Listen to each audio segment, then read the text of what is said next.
Hey everybody, it's Colette Baron-Reid. Welcome to this week's Oracle card guidance and lesson. And isn't this cute? I love this. One of my friends took this Woo Crew t-shirt that we gave away in our swag boxes for Oracle Palooza Virtual, and they did all this painting. It's all glow in the dark, and they cut it up, and isn't this cute? Like they can wear like this, and yeah, so we're actually thinking of having a contest, but we'll figure it out and let you know. I love it. It glows in the dark. It's so awesome.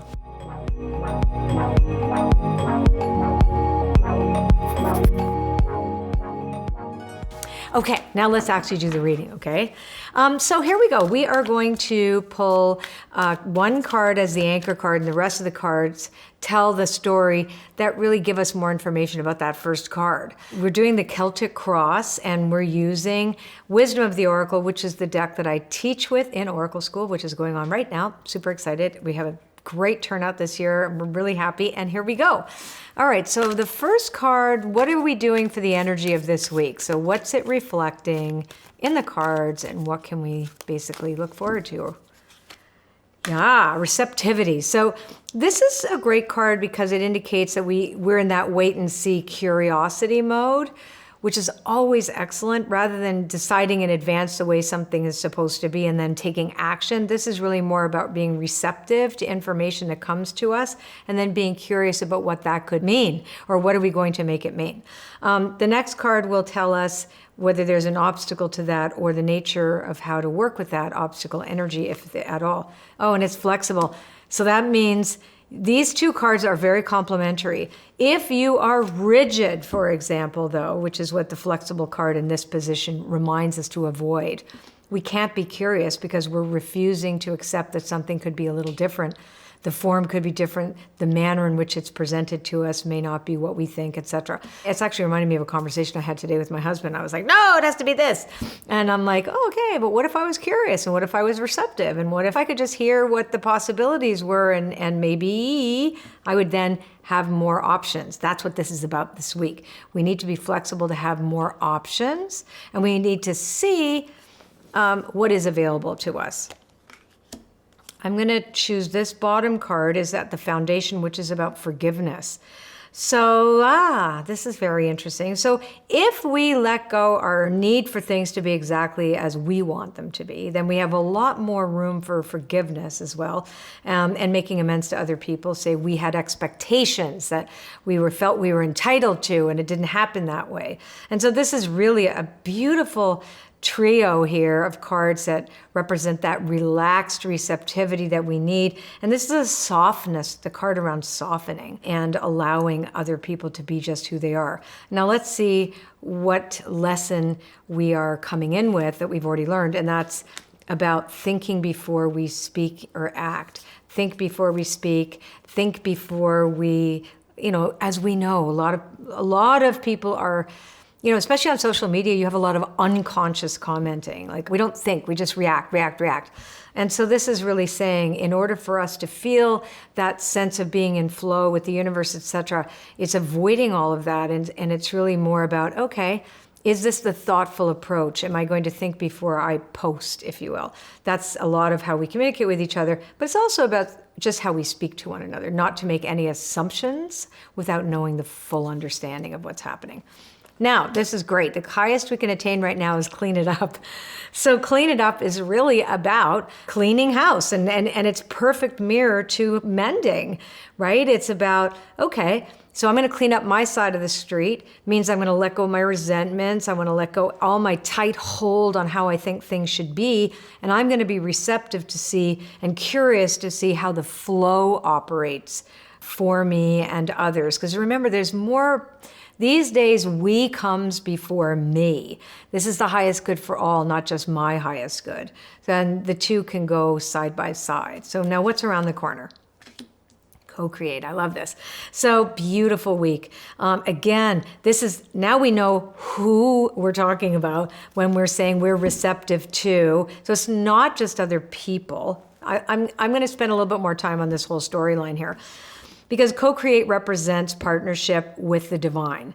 It represents that we don't create reality based on our willpower or what we want. It's more about use me, right? So we're saying I'm here with a specific cosmic blueprint that is my own, and the universe has given this to me. I'm here for a purpose. I am unique.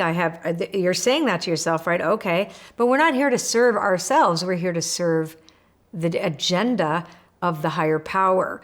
And then we are happiest. We discover that we're really happy, actually, when we're in that alignment or flow, and we feel that what we have is meaningful, not just for ourselves, but for others.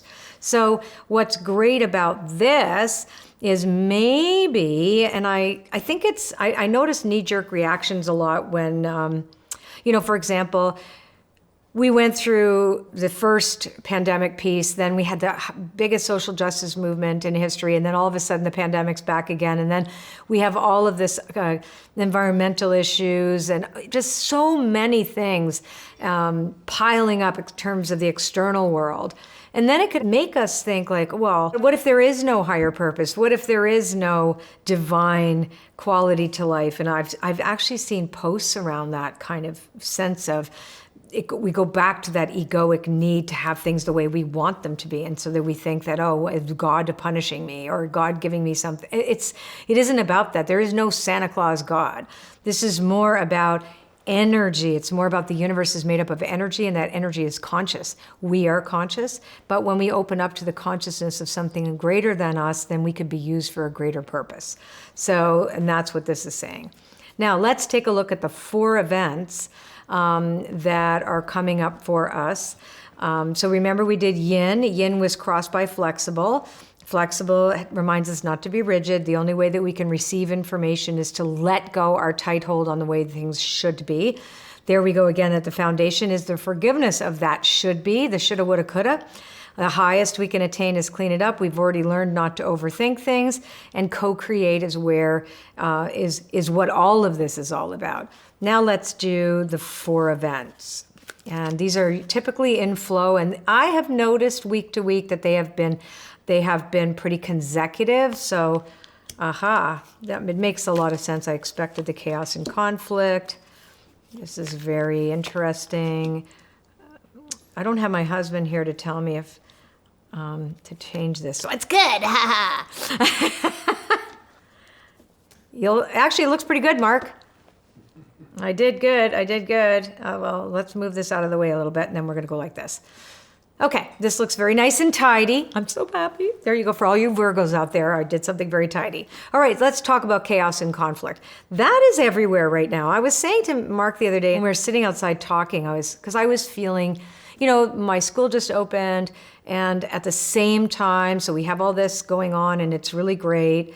And then at the same time, concurrently, there's all of this stuff that feels so huge, difficult catastrophes and political things going on in other countries, and just we're seeing these things, and it feels so overwhelming because you don't know what to do, or that the fact is one person can't solve any of this. So there's a tendency to feel that you're being swept around in the hurricane, certainly emotionally, especially empaths. Those of you who feel too much, like me, I have to really watch my energy and to remember that I have nothing to offer anyone if I don't put the oxygen mask on my face first. And that is not spiritual bypassing whatsoever. I'm allergic to that. It's really about, how do I manage this? How do I find a way to gracefully manage these feelings that are going to come and go, because this is a very painful time in our world, and will continue to be off and on. I mean, it's facing this and not running away from it, but also realizing that if I'm sitting in the pain all the time, I'm no good to anybody. So this is more about working with this energy than denying it. What's great about this is if we go from here, from the chaos and the conflict, and then into imagine, these 3 cards here tells us what to do with the chaos and conflict. Using the right use of imagination, which is imagine. Milk and honey is the concept of playfulness and abundance in the world, and trusting that through this innocent, we don't realize just how many people are working towards goals, or even if we're seeing the world going backwards, we still have these geniuses that will come up with these amazing ideas, and that will give us ways to pivot that may not be here yet, but that doesn't mean they're not being thought of at the moment, right? And so That's the Yang card. The Yang card is doing the right action that you know you can possibly do without feeling like it's your job to fix everything. So do what you can, as long as you're doing something. So with these two cards together side by side, we look at the catastrophizing quality of when you define yourself by the chaos that you see in the outer world. You'll see a lot of this is around on the internet, where the loudest voice succeeds when it's not always based on truth, or that there's like a snowball effect. There's a very big overreactivity, and you have to be very careful not to get swept up in that. So this is about using the right use of your imagination and saying what would be the most respectful interpretation of this, or just stepping away when you know that nothing you do is going to make a difference. That said, all that energy that feeds the chaos and conflict can also be used to come up with solutions. It's one of the things that we do in my school. Like it's about solution-based ways of moving through very complex issues that are emotionally based. Rather than running away from them, we separate them, and we always say, put the grit in your pages, which is your journals, and then come back and put the pearl in the room. So we have this really cool dance that we do to help everybody stay in the solution, and to still be aware of both and. Yes, this is what I'm experiencing, and this is another option of managing myself while I'm curious about what this is offering me. Okay, milk and honey is great. So it reminds us to be playful. It reminds us as well that there's an abundance of everything, and because there's chaos and conflict here, it's like, do we want more of that, or would we like the rainbow? So it's about, again, doing our part to manage ourselves gracefully in spite of all of this. And then at the end is taking this new energy that we have and putting it in the place that is most helpful for others and ourselves, our families, our friends, etc. So this is a really extraordinary and interesting time for us, certainly this week. I love that we're here, we're called to be flexible, that's the card that helps us over our obstacles, that when we feel like we're bumping up against defining everything as chaotic, etc., we need chaos. We do. We need to shake things up, and things are being shaken and stirred right now. That's not a bad thing. It's only when we want to stay in it and churn it and yell in it and do it for the sake of it because it feels like something. It feels like something is happening. I can join in, and that's more like mob psychology. Anyway, excellent week for those of us who are needing reminding that we have to clean up our side of the street, watch how much we stay in the chaos and the conflict. And change is wonderful, but again, to stay more in alignment with that grace. Not to say that graceful is the way there. I'm no ballerina. It's more about allowing others grace too, to say, okay, I'm going to do my part to help it. I can only do so far, and being totally honest and really authentic about who you are at the moment. And that's really how it's supposed to be.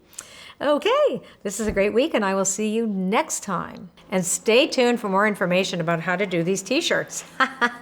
I love this. It totally glows in the dark. Are you following me on social media? Did you know that I'm on Facebook, Instagram, YouTube, Pinterest, and now my most favorite place on the whole planet is TikTok. I love TikTok, and I post different things on the different platforms, by the way. I don't post the same thing everywhere, so I want you to be sure to follow me on all of them.